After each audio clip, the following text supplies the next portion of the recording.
Para muchísima gente en todo el mundo hay un gesto muy familiar que marca el inicio de un tiempo especial.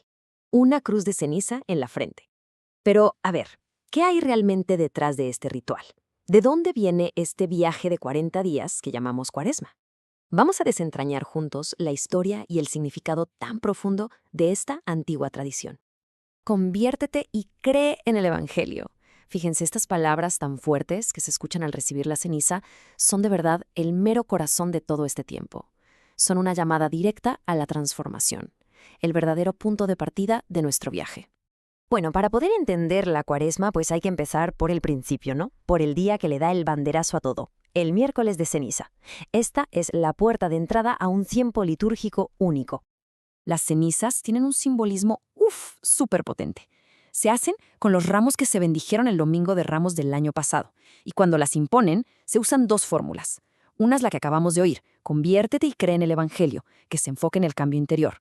La otra es recuerda que eres polvo y al polvo has de volver, que nos da un golpe de realidad sobre nuestra propia mortalidad. Ambas nos ponen en un estado de humildad y reflexión. Y miren, el nombre mismo ya nos está diciendo algo súper importante. Cuaresma viene del latín quadragesima, que significa, así tal cual, el 40º día. Y su propósito desde siempre ha sido el mismo, preparar el corazón para la celebración más grande del cristianismo, que es la Pascua.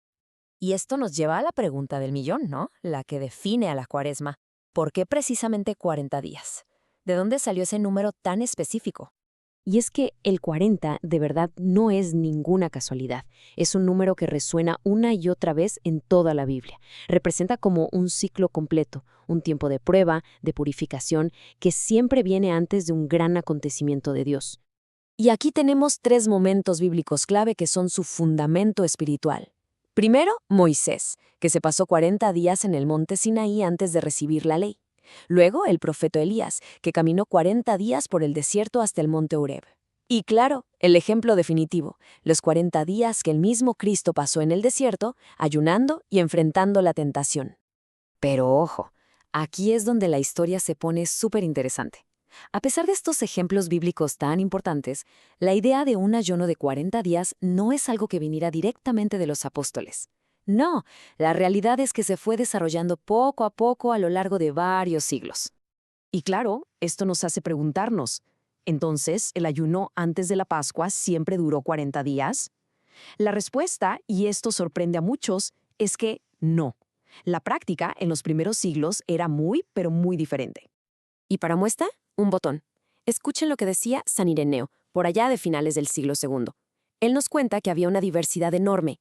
Algunos ayunaban un día, otros dos. Imagínense, había quienes contaban su ayuno en 40 horas de corrido. Esto nos deja clarísimo que no había una regla fija de 40 días en la iglesia de los primeros tiempos. El cambio fue, pues, muy gradual. Pasamos de un ayuno súper corto a finales del siglo II a uno de 3 semanas en Roma un siglo después. La primera vez que se menciona oficialmente algo parecido a los 40 días, con la palabra griega tesaracoste, es en el Concilio de Nicea en el 325. Y no fue sino hasta el 339 que San Atanasio, después de viajar por Europa, le insistía a su gente en Alejandría que adoptaran los 40 días. Y aquí viene un dato curioso. Lo hizo para que no fueran, y estas son sus palabras, el hazmerreír del resto del mundo cristiano. Así como lo oyen. Pero no crean que solo cambió cuánto duraba, no. También cambió qué tan estricto era. El ayuno en la Edad Media era de verdad súper estricto. Una sola comida al día y hasta la tarde, prohibiendo no solo la carne, sino también huevos y lácteos.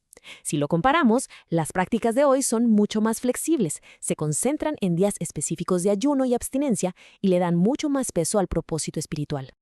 Ok, ya vimos la historia, cómo se fue armando todo esto, pero ahora vamos a lo más profundo, a la esencia espiritual de la Cuaresma. O sea, ¿cuál es el porqué detrás de todas estas prácticas?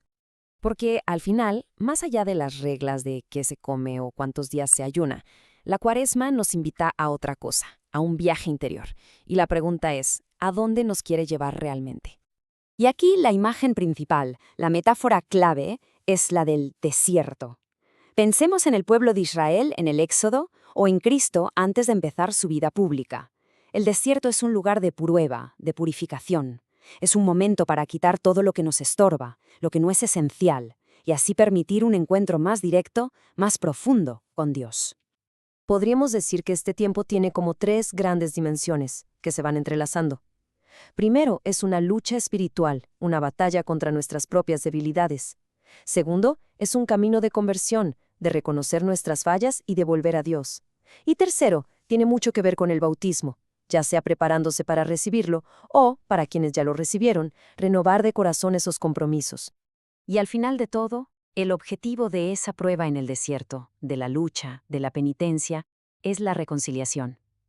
Es como en la parábola del hijo pródigo, se trata de volver a casa, de regresar a los brazos del Padre que siempre, siempre nos está esperando. Muy bien. Y ahora, ¿cómo aterrizamos toda esta historia y este significado tan profundo a nuestros días? ¿Cómo se vive la Cuaresma hoy en día? Aquí hubo un momento clave, que fue el Concilio Vaticano II. Ahí se insistió mucho en algo. Sí, las prácticas externas son importantes, claro, pero no son la meta final. El verdadero objetivo es la conversión interior, el cambio que ocurre por dentro, en el corazón. La sinceridad de ese cambio vale mucho más que el rigor de la penitencia física. Y para lograr ese cambio interior, la Iglesia nos propone como tres herramientas, tres pilares de toda la vida. La oración, para fortalecer la relación con Dios. El ayuno, que nos ayuda a controlar nuestros apegos y a ser solidarios con los que sufren. Y la limosna, que es la manera concreta de demostrar el amor al prójimo.